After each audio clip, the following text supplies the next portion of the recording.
Welcome back. This is Global Health, and I'm Gail Fraser.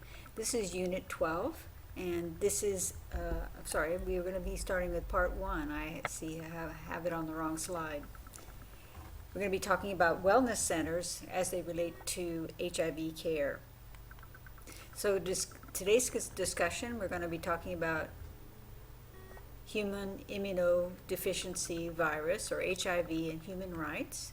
We're going to have a case study where we look at South Africa in contrast to Guyana, which of course is in Latin America, and Mozambique, which is in Southern Africa. Wellness centers, or people living with HIV, so PLHIV, people living with HIV-friendly HIV/AIDS care and treatment centers, and then a practical exercise. And actually, every year, this is one of my favorite exercises where you actually plan a voluntary counseling and testing site. I did some work in Guyana for an HIV initiative that was sponsored by the U.S. government in Guyana, because Guyana, Trinidad and Tobago, and Jamaica, the Anglophone countries in the Caribbean, they have a very severe problem with HIV/AIDS.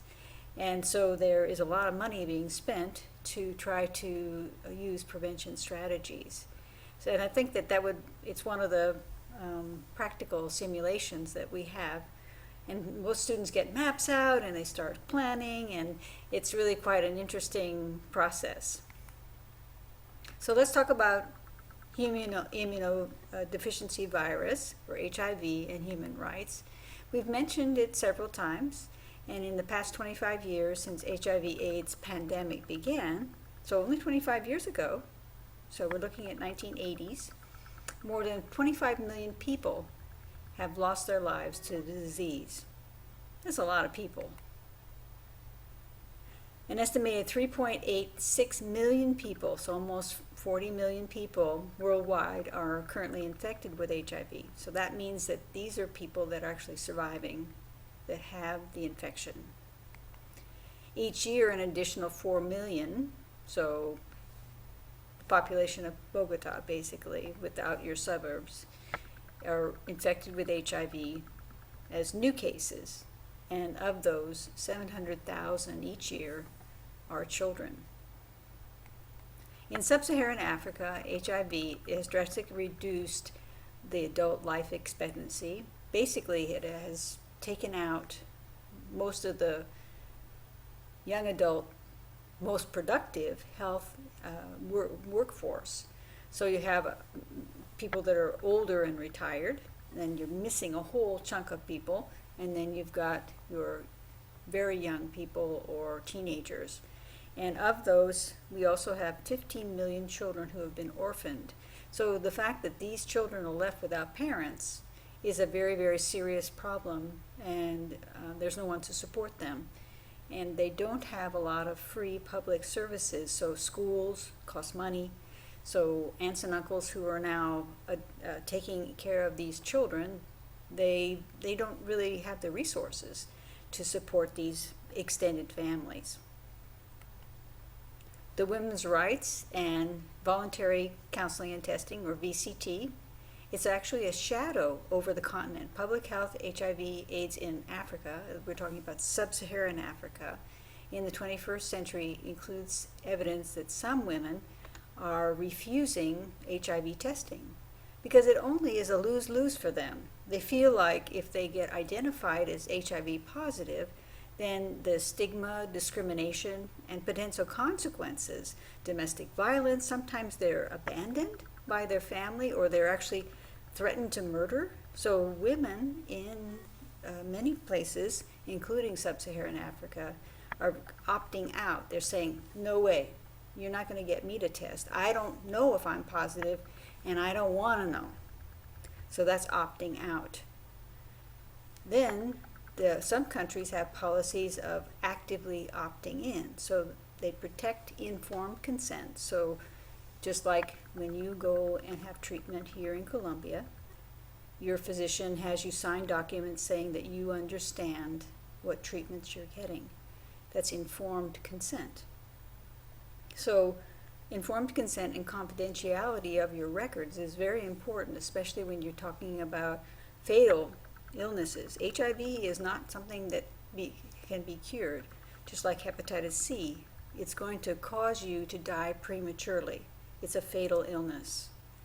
And so people have a lot of different reactions to individuals with HIV, including being afraid, or again, these are stigmatizing type of health conditions. And so clients are actively opting in and seeking HIV testing and counseling because they also know, as we mentioned when we talked about HIV before, was that you get tested and then you get treatment. Now, treatment is not a curative treatment, but it actually makes you feel healthier. It lowers your viral load so that you can be active, you can continue in the workforce, you're less infected, so you can continue with your family and have almost a normal family life. So these are the things that people look forward to. So get tested and get treatment. So we would rather people actively opt out. That means that everybody is included in voluntary counseling and testing unless they actively say, no, I don't want to have the test. That way most people go ahead and have testing. Public health links to human rights, we've emphasized that in this course and how closely they are allied.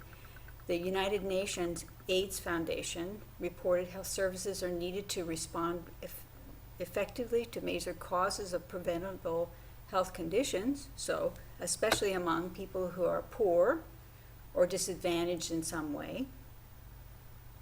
Strengthening the public health functions to create conditions necessary for health or facilitate people seeking health care, and implementing equitable healthcare financing.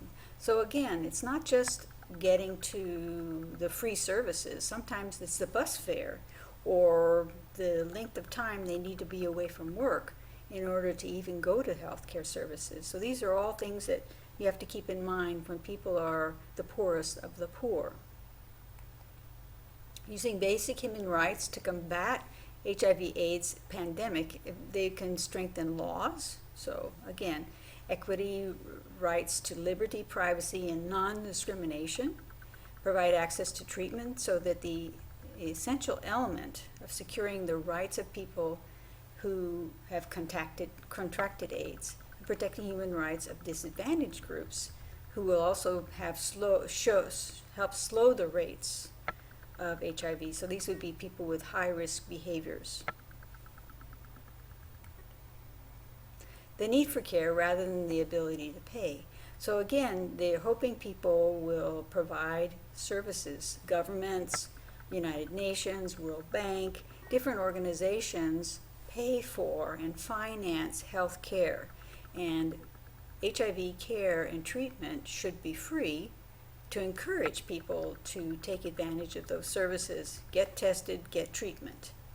The three related components are women's health, because women tend to interact with the healthcare system more often because they are themselves wanting to maintain their health, but they also are having children, so they interact when they have their babies. They have their children themselves that they take for immunizations.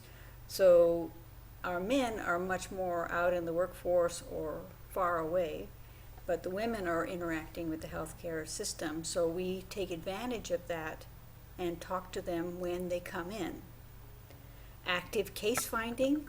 So if you have a hospital ward and you notice a child has come back many times with different kinds of infections, you could be suspicious that they might actually be HIV positive and go ahead and be able to do active case finding to identify that child or that chronically ill person, because their viral load with HIV lowers their immunity to other conditions.